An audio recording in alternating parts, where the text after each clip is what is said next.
लोकसभा चुनाव 2024 का काउंटडाउन शुरू। क्या चिराग पासवान की एनडीए में बनेगी बात या फिर हो जाएंगे एनडीए से बाहर? लोकसभा चुनाव 2024 से ठीक पहले बिहार का सियासी समीकरण पूरी तरह से बदल चुका है। विपक्ष कहीं साथ तो कहीं नहीं बनी बात। दरअसल हम ऐसा इसलिए कह रहे हैं क्योंकि सीटों के बंटवारे को लेकर एनडीए और इंडिया गठबंधन में तस्वीर अभी तक साफ नहीं हो पाई है।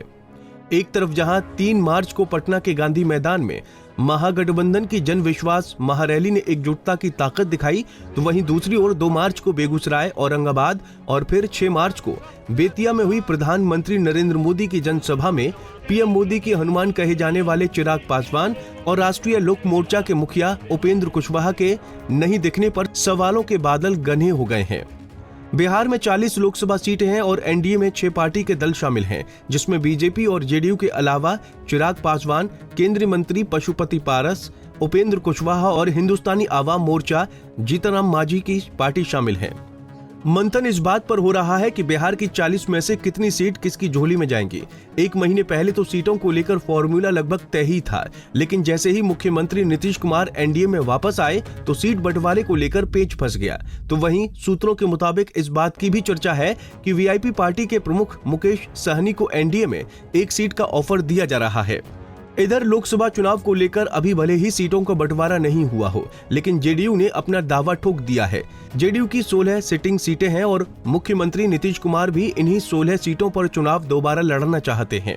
तो वहीं इस बार सीतामढ़ी में रक्षा मंत्री राजनाथ सिंह ने कमल का फूल खिलाने का दावा किया है।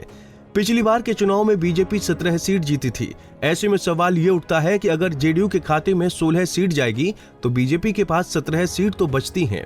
7 सीटें, जिसमें से जीतनराम मांझी 1 और उपेंद्र कुशवाहा 2 सीटों पर दावेदारी की जा रही है। तो वहीं चिराग पासवान की पार्टी लोजपा ने 6 सीटों पर चुनाव लड़ने की बात कही है।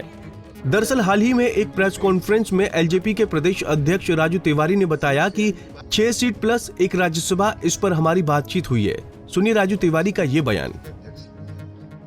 6 सीट प्लस 1 राज्यसभा, इस पे हमारी बातचीत हुई है। अब बाकी हम लोग की पूरी प्रदेश कमेटी राष्ट्रीय अध्यक्ष जी को अधिकृत कर चुकी है कि वो जो फैसला लेंगे वो मंजूर है पार्टी। महागठबंधन से भी कुछ ऑफर वगैरह ऐसी होती है जो मीडिया के सामने, जैसे एनडीए में ही सीट शेयरिंग की बात तो आपके सामने नहीं होगी ना। सीट शेयरिंग की बात एक बंद कमरे में होती है और बड़े नेता बैठते हैं, चाहे एनडीए से हो चाहे मंडल से, किससे बात हो रही है किस क्या नहीं हो रही है। जब बातचीत का रिजल्ट आ जाएगा तो आपके सामने, बिना आपके सामने थोड़ी ना कुछ हो सकता है। अंततोगत्वा तो आपके पास। आपको बता दें कि चिराग पासवान जमुई से सांसद हैं, लेकिन इस बार वो जमुई से नहीं बल्कि अपनी पारंपरिक सीट हाजीपुर लौट कर आ रहे हैं। ऐसा दावा किया जा रहा है क्योंकि उस सीट को वो किसी भी सूरत में छोड़ना नहीं चाहते। तो वहीं चिराग पासवान ने भी इससे पहले ये साफ कर दिया था कि हाजीपुर सीट से 2024 लोकसभा चुनाव में लोजपा रामविलास का प्रत्याशी ही चुनाव लड़ेगा। दरअसल उनके पिता रामविलास पासवान ने अपनी पूरी सियासत हाजीपुर से लेकर दिल्ली तक का सफर उन्होंने यहीं से तय किया था। वो 9 बार लोकसभा और 2 बार राज्यसभा सांसद रहे हैं। अब इस गहमा गहमी में नेता प्रतिपक्ष तेजस्वी यादव का बयान सामने आता है।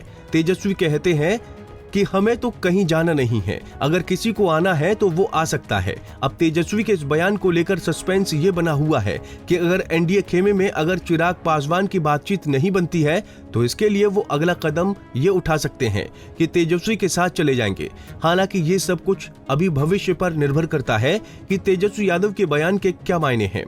आइए अब आपको सुनाते हैं तेजस्वी यादव का वो बयान। हमारा सीट शेयरिंग एनडीए से पहले हो जाएगा अंतिम चरण में।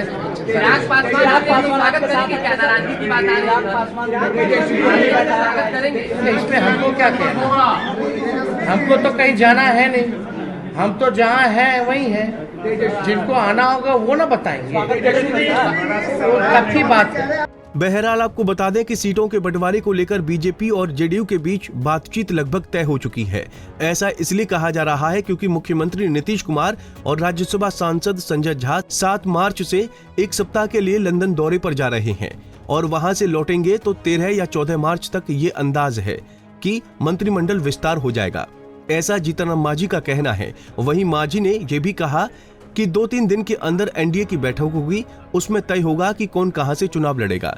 Bureau report, Punjab Kesari TV. हमसे जुड़े रहने के लिए हमारे YouTube चैनल को सब्सक्राइब करें और नई वीडियो की नोटिफिकेशन के लिए बेल आइकॉन को दबाएं।